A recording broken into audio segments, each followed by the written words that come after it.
The council chamber floated in the darkness of space, a massive ring of metal and glass that orbited nothing in particular.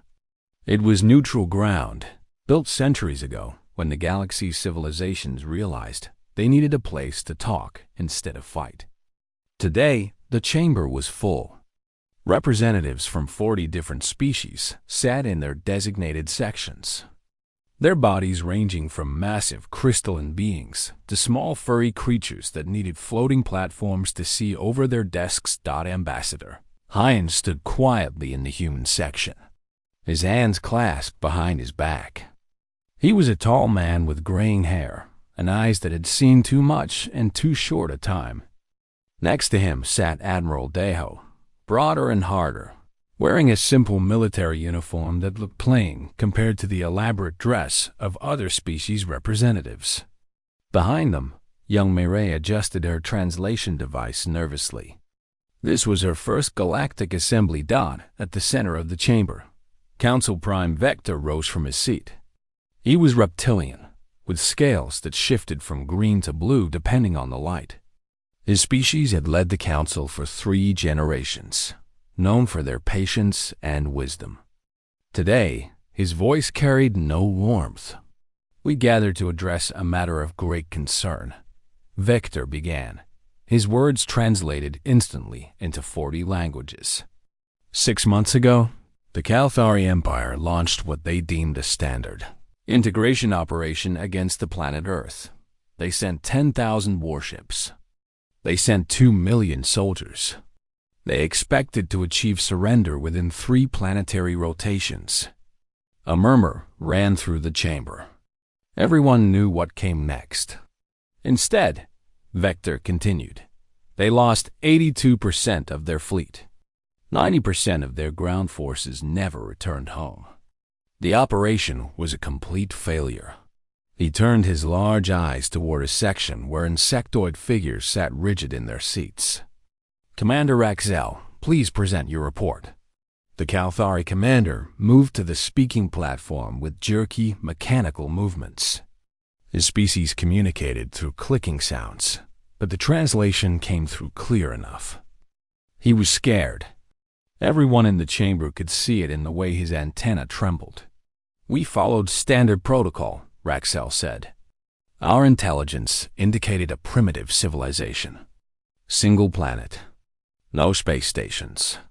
No colonies. Chemical rockets for basic satellite deployment. We expected resistance equivalent to a Class 7 development level. And what did you find?" Vector asked. Raxel's antenna drooped. "Everything was wrong from the start. When our fleet entered their system, they were waiting. Not scrambling to respond. Waiting. They had divided their planet into defense sectors. Every sector had weapons we didn't see until they fired. Railguns that accelerated projectiles to relativistic speeds. Nuclear warheads deployed in patterns that suggested centuries of tactical development. Energy weapons that shouldn't exist based on their visible technology level." A delegate from the avian chorus species spoke up, her feathers ruffling with skepticism. "Perhaps your intelligence was simply inadequate. How could a species develop such weapons without space infrastructure?" "They developed them to kill each other," Admiral Deho said quietly. Every head turned toward him. He hadn't been called to speak yet, but no one stopped him. "We've been fighting wars on Earth for our entire recorded history. We didn't need to go to space to learn how to kill efficiently. We were already experts." The chamber fell silent for a moment. Then the accusations started. A delegate claimed the Kalthari had simply been incompetent. Another suggested the reports were exaggerated to hide poor leadership. A third proposed that the humans had received outside help, perhaps from a rival empire. Vector raised one clawed hand for silence. "Admiral Deho, you are not yet called to testify. However, since you have spoken, perhaps you can explain something the Council finds puzzling." He tapped a control panel, and a holographic image appeared in the center of the chamber. It showed a human soldier, clearly wounded, holding a position in a bombed-out building. Enemy forces surrounded the structure. The soldier had no hope of rescue, no chance of survival. Yet he kept firing, kept fighting, until the building collapsed on him. "We have hundreds of recordings like this," Vector said. "Your soldiers fought long past the point of rational hope. They died defending positions of no strategic value. Some even destroyed their own ships to take ours with them. This behavior appears in every battle record. It violates the basic logic of self-preservation that governs warfare throughout the galaxy." Deho looked at the image without emotion. "We don't surrender when we think we'll lose. We surrender when we know continuing to fight serves no purpose." That soldier bought his unit 3 minutes to reposition. 3 minutes doesn't sound like much to you, maybe. To us, 3 minutes can change everything. "But he died," a delegate said softly. "Yes," Deho agreed. "He did his job." Mireille shifted uncomfortably beside Hyan. She had read the battle reports, but seeing the Council's reaction made her understand something she hadn't before. The galaxy didn't just think humans had won a battle. They thought humans were insane. Commander Raxel spoke again, his voice barely above a whisper through the translator. "The psychological impact on our forces was severe. We have fought many wars against many species. We understand courage. We understand desperation. But humans fought with something else. They fought with joy." "Joy?" Vector repeated, confused. "We intercepted their communications," Raxel explained. Soldiers laughing while under fire. Pilots joking as they flew into battles they couldn't survive. Civilians mocking our demands for surrender and broadcast to their population. They weren't just unafraid. They were enjoying themselves. Ambassador Hyan finally spoke, his voice calm and measured. "Commander Rashal is correct, but he misunderstands the context. Humans use humor to cope with fear, not to celebrate violence. We laugh in the face of death because the alternative is to be paralyzed by it. As for surrender, you need to understand something fundamental about our species." He walked to the center of the chamber, his simple suit contrasting with the elaborate garments around him. "You came to our world with weapons and demands. You didn't ask for dialogue. You didn't offer trade. You came as conquerors. In that moment, you weren't fighting the governments of Earth. You were fighting every human who ever looked at the stars and wondered what was out there. You were fighting our children's future. You were fighting our right to exist as a free species. We offered terms. A Kalthari delegate objected. Surrender and integration into our empire. Your people would have been treated well. As subjects," Hyan said coldly. "As conquered people. You came to take our freedom, and you're surprised we fought to keep it?" Vector studied Hyan for a long moment. "The Council acknowledges that the Kalthari invasion may have been ill-advised. However, we must now address a different question. What do we do about humanity? You have proven to be far more dangerous than anticipated. You occupy a strategic position in this sector. And based on the wreckage we've analyzed, you're reverse engineering Kalthari technology at an alarming rate. Are you threatening us?" Deho asked, his hand moving unconsciously toward where a weapon would normally rest.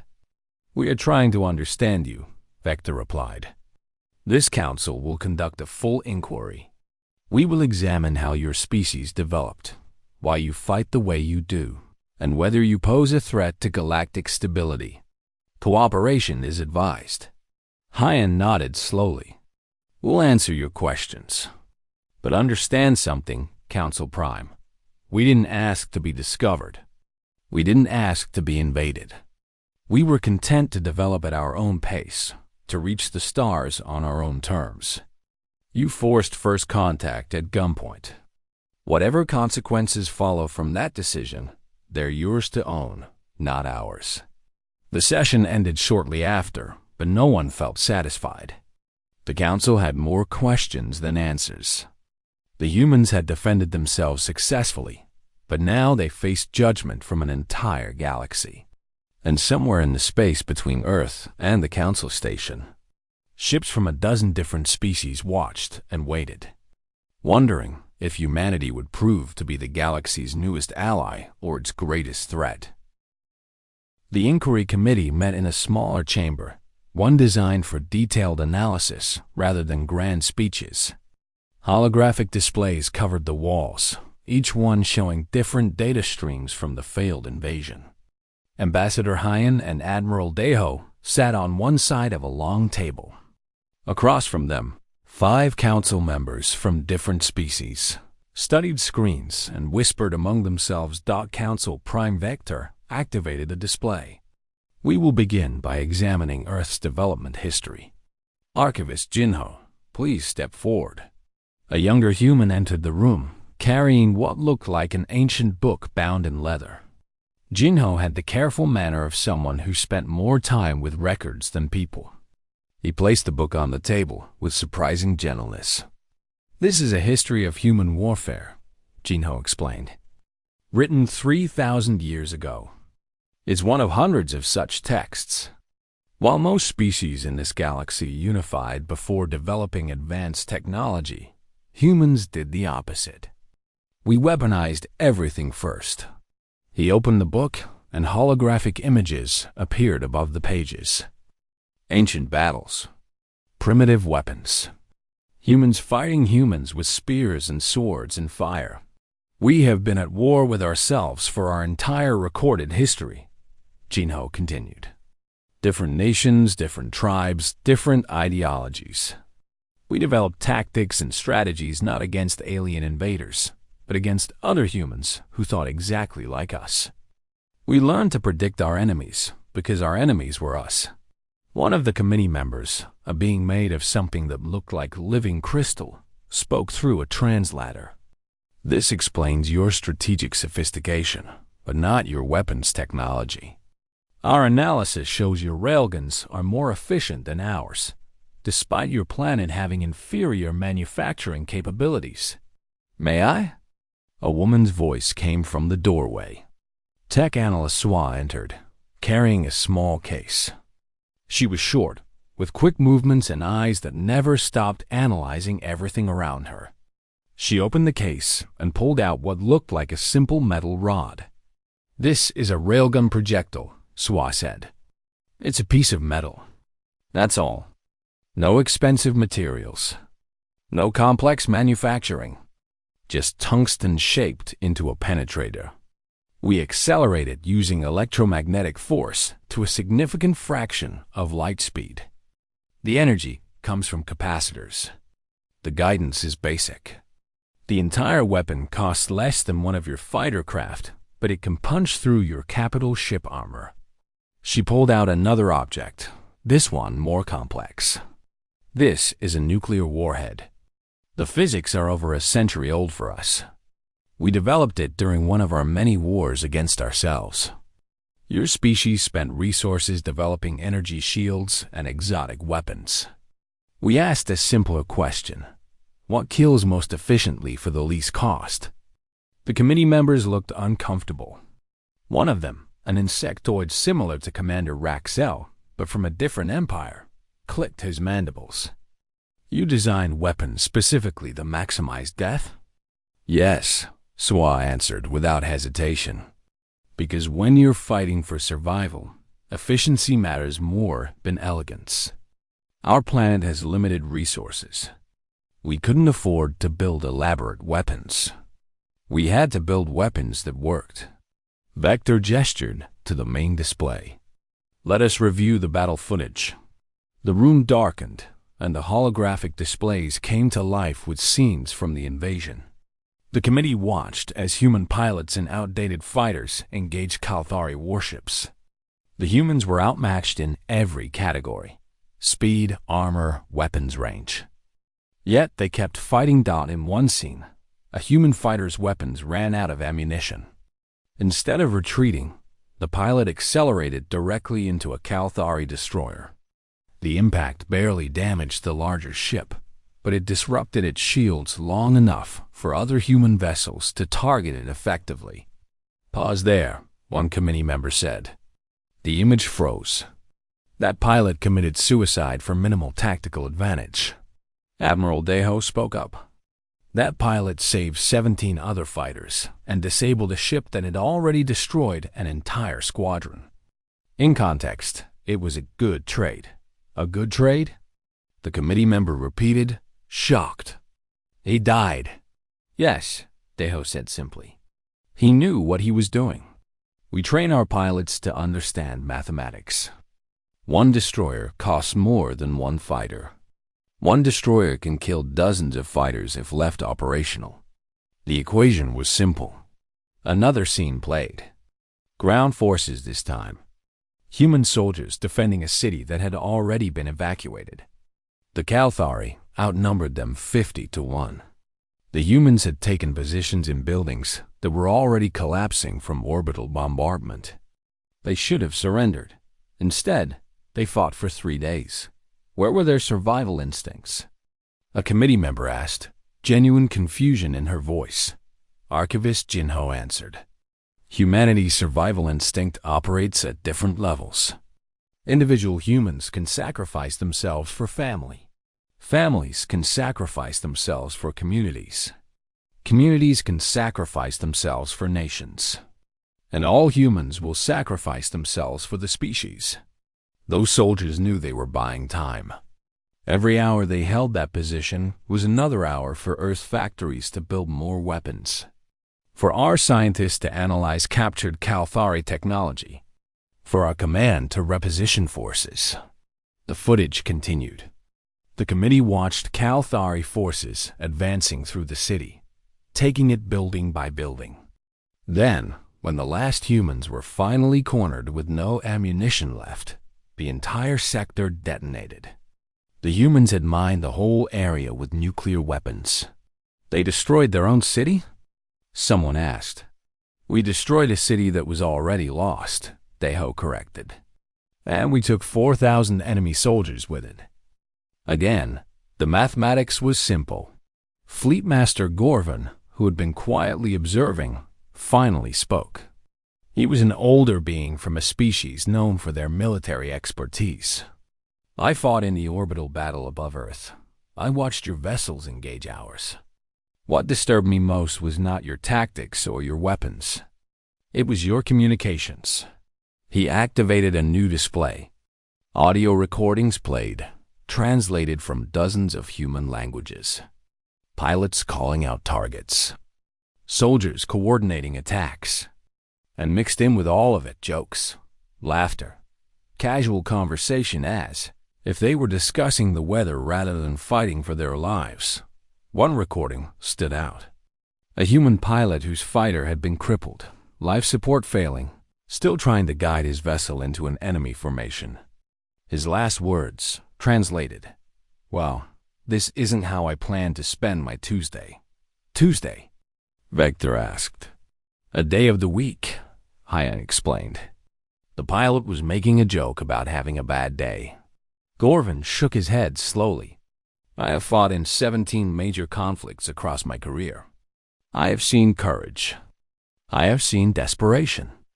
I have seen species fight brilliantly for their survival. But I have never seen a species treat warfare as if it were just another task to complete.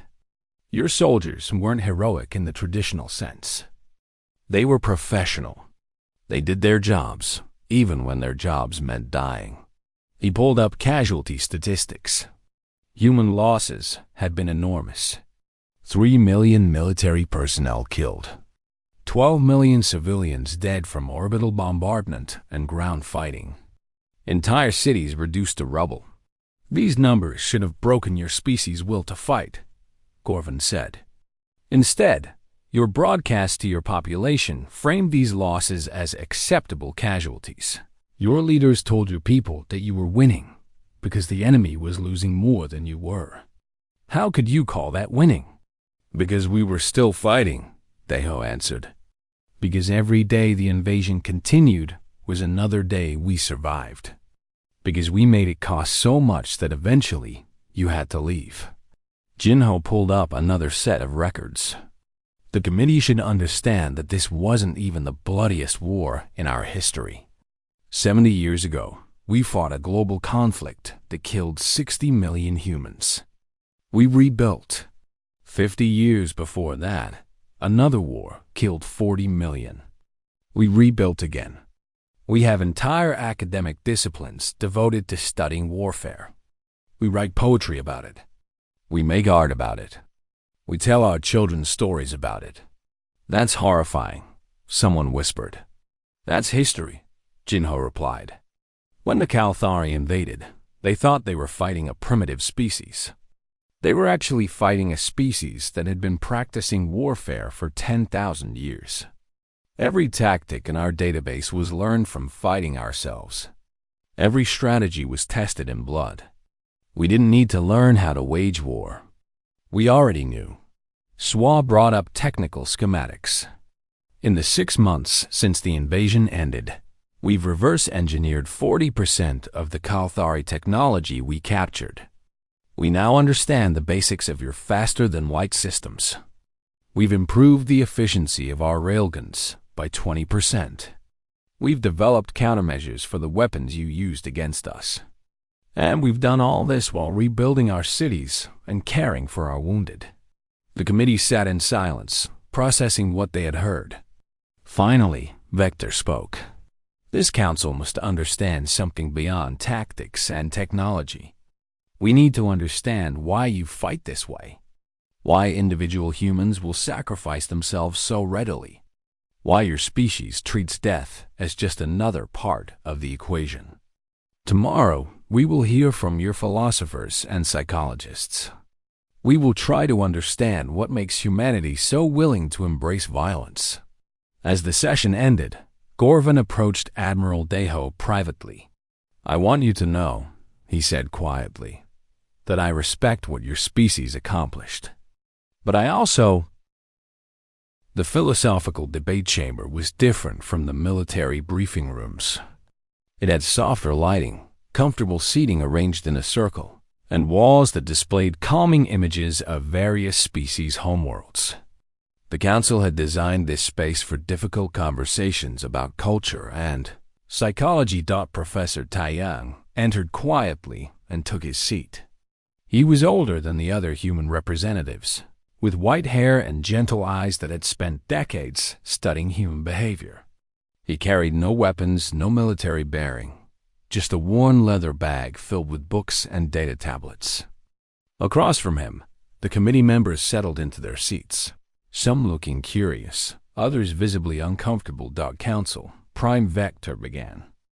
Professor, we have reviewed the military aspects of the invasion. We understand how humans fight. What we need to understand is why. Why does your species approach conflict in ways that seem irrational to the rest of the galaxy? Taiyang pulled out a tablet and tapped it a few times. A holographic image appeared in the center of the circle. It showed Earth rotating slowly, its blue oceans and green continents clearly visible. Most species in this galaxy, Taiyang began, his voice soft but clear, evolved as prey before becoming predators. Or they evolved in environments that were relatively stable and safe. Earth was neither safe nor stable. Our planet tried to kill us constantly. The image changed, showing various scenes from Earth's history. Ice ages, volcanic eruptions, massive storms, droughts and floods, earthquakes and tsunamis. Every few thousand years, something on our planet nearly wiped us out. Taiyang continued. Our species evolved to survive these catastrophes. We learned to adapt quickly. We learned to work together. And most importantly, we learned that sometimes survival means accepting that individuals must die so that the group can live. Counselor Ithmora spoke up. She was from an empathic species, able to feel the emotions of others. Her skin had a faint blue glow that changed color with her feelings. I examined human prisoners during the invasion, she said, her voice trembling slightly. I tried to understand them through their emotions. What I felt disturbed me deeply. What did you feel? Vector asked. They were afraid, Ithmora said. Terrified, actually. But underneath that fear was something else. Pride, determination, and strangest of all, excitement. They felt all of these emotions at the same time, and none of them canceled each other out. It was like their fear made them more focused rather than paralyzed. Taeyong nodded. That's exactly right. Humans don't stop being afraid. We function despite being afraid. Our emotional responses evolved to help us survive, not to prevent us from acting. Fear makes us alert. Pride makes us resilient. Excitement helps us override our survival instincts when necessary. A committee member from a species that resembled large cats spoke. But your soldiers seem to actively seek danger. We intercepted communications where they volunteered for missions with very low survival rates. That goes beyond functioning despite fear. That's actively choosing death. May I? Captain Yuna stood from where she had been sitting quietly in the observation section. She was younger than Admiral Deho, but she carried herself with the same controlled intensity. She wore the insignia of Earth's Special Forces, units that took on the most dangerous missions. Vector nodded permission, and Yuna walked into the circle. I volunteered for one of those missions, Yuna said. My team was ordered to destroy a Kalthari command post deep behind enemy lines. We knew we probably wouldn't come back. Out of 12 soldiers, only 3 of us survived. So yes, I chose a mission where death was likely. But I didn't choose death. I chose purpose. Explain the difference, Rector requested. Yuna thought for a moment. When I joined that mission, I wasn't trying to die. I was trying to accomplish something that needed to be done. If someone had told me I could accomplish the mission and survive, I would have chosen survival. But the mission was more important than my individual life, because if we failed, more people would die. The mathematics was simple. You keep using that word, Ithmora said. Mathematics. As if warfare is just an equation, isn't it? Yuna asked. You send X number of soldiers to accomplish Y objective with Z resources. If X is not enough, more people die than necessary. If X is too much, you waste resources that could save lives elsewhere. We calculate. We plan. We try to minimize casualties while maximizing effectiveness. That's not cruel. That's responsible. Professor Taeyong brought up another image. This one showed human children playing in a schoolyard. From a young age, humans engage in play fighting. We create games where sides compete against each other. We tell stories about conflicts between good and evil. We study historical battles in our schools. This isn't because we love violence. It's because we understand the conflict is part of existence, and preparation is better than ignorance. But surely you value peace? A committee member asked. Of course we do, Taeyong replied. Earth's nations have gone through periods of relative peace. We've built institutions designed to prevent war. We've created international laws, peace treaties, diplomatic protocols. We value peace deeply because we know the cost of war. But we also understand that peace only exists between parties who choose it. When someone comes to conquer you, peace is not an option they're offering. Medical Officer Trellick entered the chamber at that moment. He was a being that resembled a tall, thin humanoid covered in gray skin. He had been asked to provide testimony about treating human prisoners. I have something the committee should hear, Trellick said. I spent months treating wounded humans that we captured. What I discovered challenged everything I understood about psychology. He brought up medical records. Humans heal faster than our projections suggested. Not through superior biology, but through determination. Patients who should have remained bedridden for weeks were demanding to return to duty after days. They pushed through pain levels that would leave other species incapacitated. They were trying to escape? Someone asked. Some were, Trellick admitted. But that's not what disturbed me. What disturbed me was that even the ones who weren't trying to escape treated their recovery as a job to complete. They followed medical instructions not because they feared punishment or hoped for reward, but because getting healthy meant they could return to fighting. They were professional about their own healing. He pulled up specific cases. I treated a human soldier who had lost both legs in an explosion. He was in severe pain. He knew he would never walk normally again. And when I told him his fighting days were over, he asked if he could train other soldiers instead. He immediately started thinking about how to continue contributing to his species' war effort. That's admirable, someone said. That's disturbing, Trellick countered. Because it means there's no point where humans stop. There's no injury severe enough, no loss great enough to make them give up. Every human becomes part of the war machine, even the wounded, even the children too young to fight. Your entire species mobilizes. Captain Yuna nodded. That's correct. During the invasion, children too young to fight worked in factories. Elderly people too old for combat managed logistics. Wounded soldiers trained new recruits. Everyone contributed. Because when someone tries to conquer your entire species, everyone is a valid target, so everyone becomes a valid defender. Counselor Thamora spoke quietly. I think I'm beginning to understand why your species frightens us. It's not because you're violent. Many species can be violent. It's because you're unified in your violence. When you fight with every resource, every person, every idea you have. There's no separation between military and civilian. You're all soldiers in your minds. Only when we have to be, Professor Taeyang said.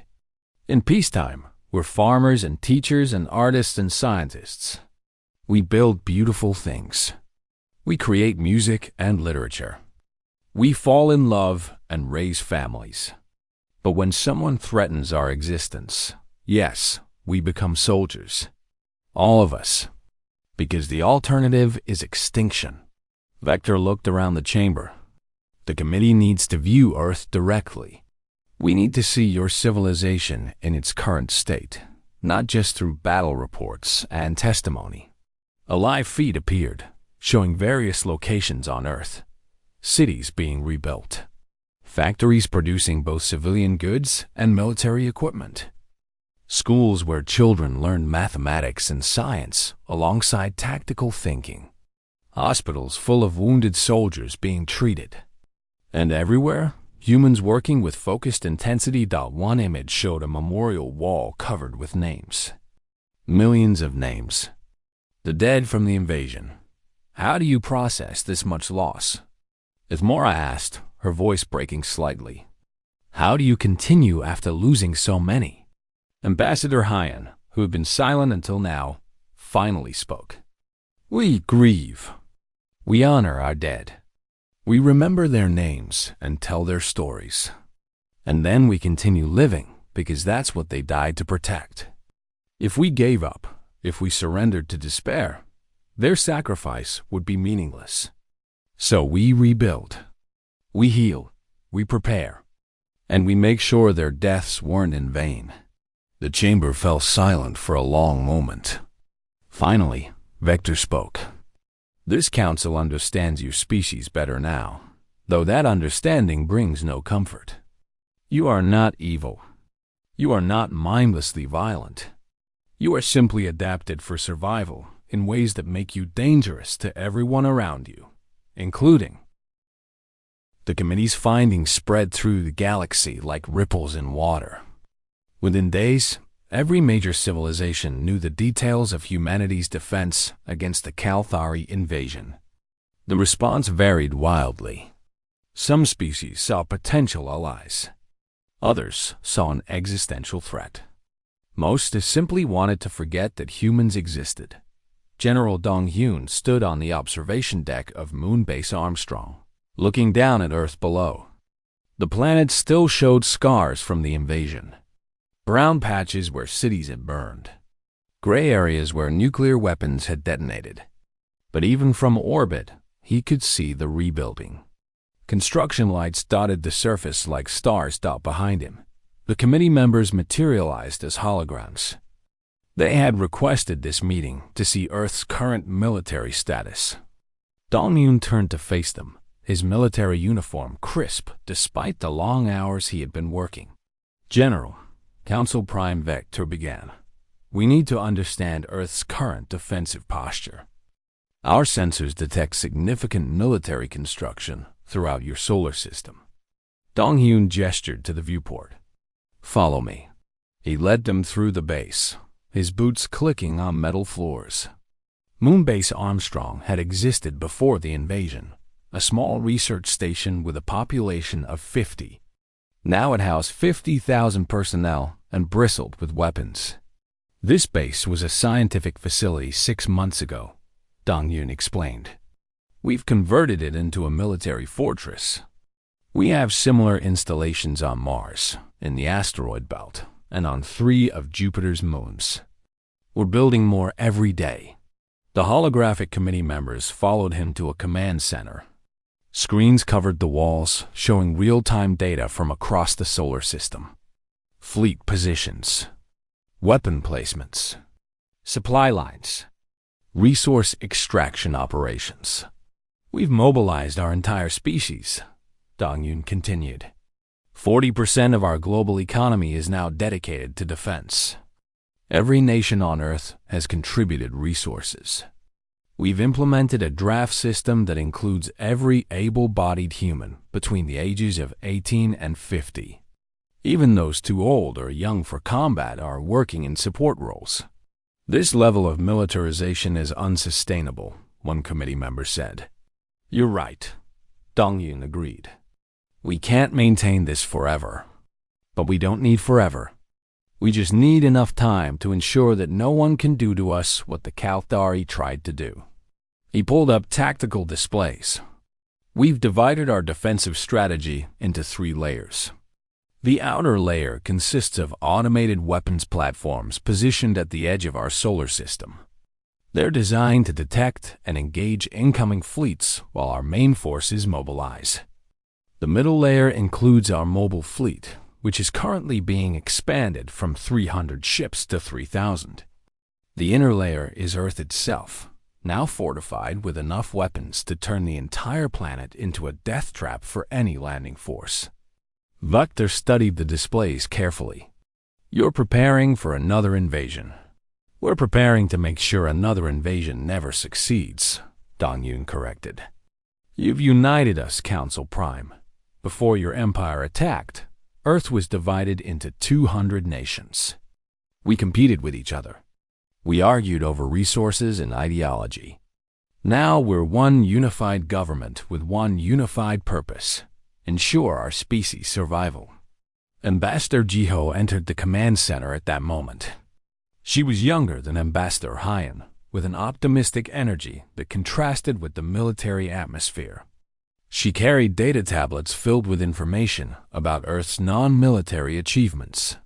"General, I hope you're not giving our guests the wrong impression," Jiho said with a slight smile. "We're not just building weapons. We're also building our civilization." She activated a different set of displays. These showed agricultural developments on Mars, where humans were terraforming sections of the planet. Scientific research stations studying the captured Kalthari technology. Educational programs teaching children about the galaxy's various species and cultures. "We want peaceful integration into galactic society," Jiho explained to the committee. "We're studying your languages, your customs, your history. We're preparing diplomatic corps to represent humanity fairly. We're developing trade goods and scientific research. That could benefit everyone. Yet, you build weapons alongside these peaceful initiatives," a committee member observed. "Because we learned a hard lesson," Jiho replied. "Peace only works when both sides choose it. We're preparing for both possibilities." We hope for friendship. We prepare for conflict. It's not contradictory. It's practical. The holographic committee members exchanged glances. Then, a new figure appeared among them, not part of the original committee. Intelligence Officer Minseo materialized, her presence unauthorized but undeniable. She wore civilian clothes, but everyone in the room recognized the insignia of Earth's intelligence services. Officer Minseo, Vector said carefully, you were not invited to this meeting. No, Minseo agreed. But I have information the committee needs to hear. Information that will affect your decision about humanity. She activated a series of files. Earth's intelligence services have been operating beyond our solar system for the past 4 months. We've infiltrated communications networks in 7 different civilizations. We've placed agents on 12 different worlds. We've mapped military installations, trade routes, and political structures throughout this sector of the galaxy. The committee members reacted with shock and anger. One of them spoke sharply. You've been spying on us while claiming to want peace. We've been gathering information, Minseo corrected. Just as I'm certain you've been gathering information about us. The only difference is that we're being honest about it. She pulled up technical schematics. We've also made significant progress in reverse engineering the technology we captured. We now understand the basic principles of your faster-than-light drives. We've replicated your energy weapons, though our versions are more efficient. We've developed countermeasures for your defensive systems. And we've done all of this in 6 months. Why are you telling us this? Vector asked quietly. Because you need to understand what you're dealing with, Minseo replied. Your species took thousands of years to develop interstellar travel. Some of you took tens of thousands. Humans will achieve it within a century, possibly sooner. You can't stop us. You can only decide whether we reach the stars as your allies or your enemies. A new holographic figure appeared, this one not requested by either side. Senator Bractos, a representative from one of the galaxy's more aggressive civilizations, had somehow gained access to the meeting. His species resembled large armored creatures with multiple eyes and powerful limbs. This is exactly why humanity must be destroyed now, Bractos declared, his voice booming through the translators. They admit to spying on us. They admit to stealing our technology. They're openly preparing for war while claiming to want peace. They're a threat to every species in this galaxy. We're a threat to species that threaten us. General Dong-Hyun replied calmly. If you leave us alone, we have no interest in attacking you. But if you come to our system with hostile intent, we will defend ourselves. That's not aggression. That's self-defense. Your very existence is hostile, Bractos argued. You're expanding too quickly. You're too dangerous. You're too unpredictable. The galaxy will never be safe while humans exist. Ambassador Jiho stepped forward. Senator, I understand your concerns. But consider this. Humanity has survived because we adapt quickly and fight effectively. Those same qualities that make us dangerous in war make us valuable in peace. We solve problems. We innovate. We push boundaries. Give us a chance to prove that we can contribute to galactic civilization rather than destroy it. Bractos was not convinced. Your species killed nearly 2 million Kalthari soldiers. You destroyed 8,000 warships. You did this while occupying a single planet with primitive technology. What will you be capable of in 100 years? 1,000? That depends on how you treat us, Dong-Yin said. Attack us, and you'll force us to become the warriors you fear. Accept us, and we might become the allies you need. Council Prime Vector called for silence. This meeting is concluded.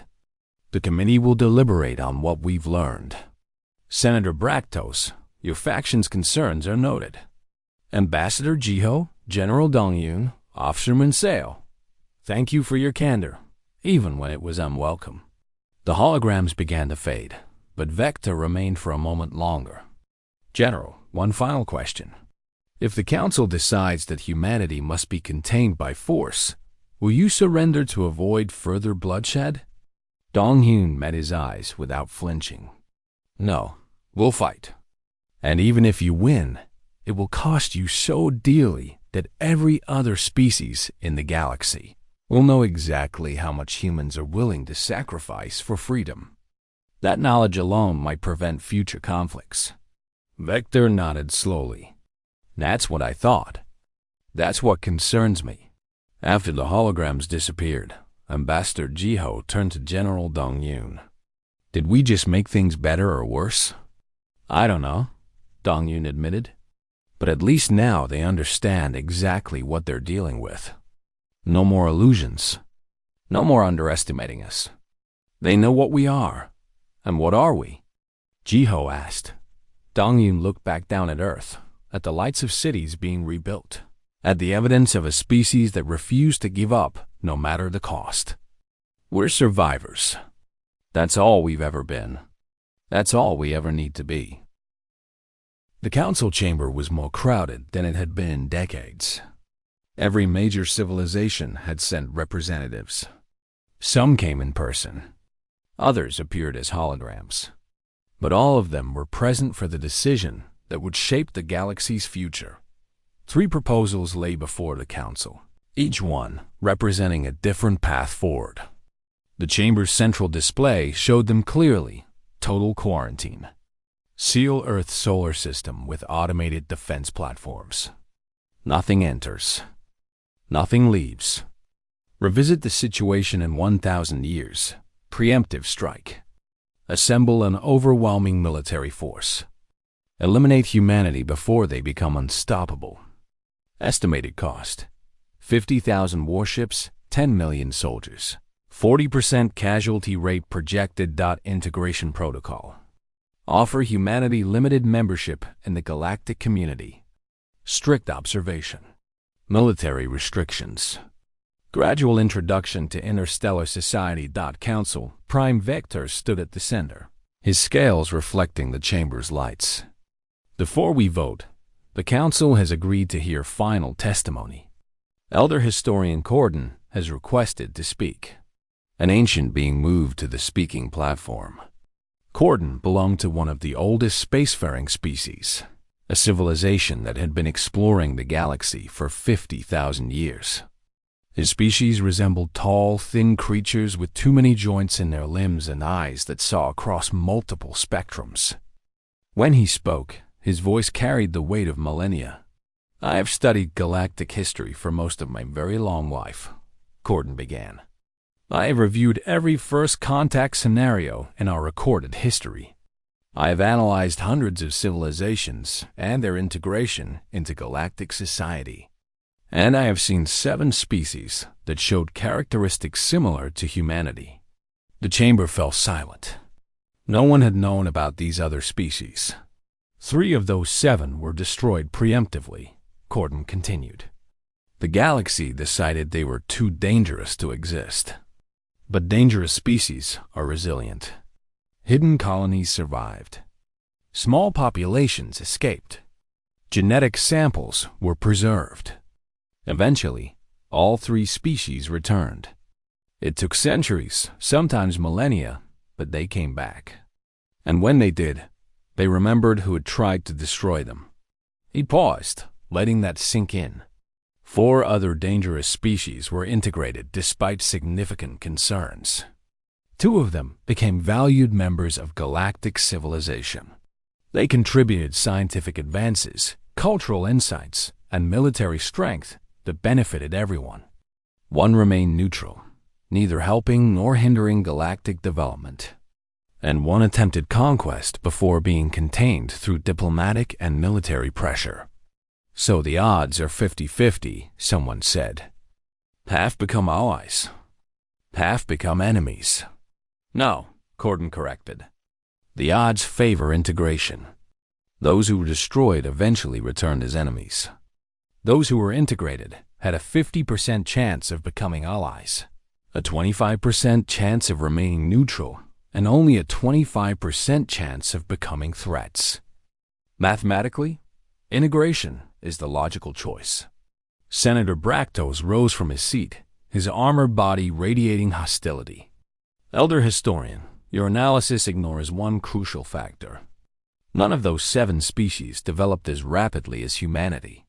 Humans went from primitive rockets to understanding faster-than-light theory in 6 months. They reverse-engineered technology in weeks that took us centuries to develop. They're too adaptable, too dangerous, too fast, which is precisely why they might be valuable, Corden replied calmly. The galaxy faces challenges, Senator. Resources are not infinite. Threats exist beyond our borders. New technologies are needed to solve problems we haven't encountered yet. A species that adapts quickly, that thinks creatively, that refuses to accept defeat might be exactly what we need. Another voice joined the debate. Delegate Yunji stood, representing a civilization known for its careful diplomacy and balanced perspective. Her species had remained neutral in most galactic conflicts, earning respect for their wisdom. I request permission to visit Earth directly, Yunji said. Before we vote on humanity's fate, I want to see their civilization with my own eyes. I want to speak with them on their own world. The Council has been making decisions based on data and testimony. I want to experience the truth. Vector considered this. It's highly irregular. The security risks are significant. If humanity wanted to harm Council members, they've had ample opportunity, Unji countered. Our holograms connect to their networks. Our ships approach their system regularly. They haven't attacked. They've cooperated with this inquiry, despite having every reason to refuse. I believe they'll allow me to visit peacefully. After brief consultation, the Council agreed. Yunji's transport ship departed immediately, jumping across space toward Earth's solar system. 2 days later, she stood on Earth's surface for the first time. Commander Bowman met her at the landing site, a military base that had been hastily converted to accommodate alien visitors. The base sat in what had once been a major city, now mostly rubble being cleared by construction crews. Humans worked everywhere she looked, rebuilding with focused determination. Delegate Yunji, Bowman greeted her with a respectful nod. Welcome to Earth. I understand you want to see our civilization as it truly is. Yes, Yunji confirmed.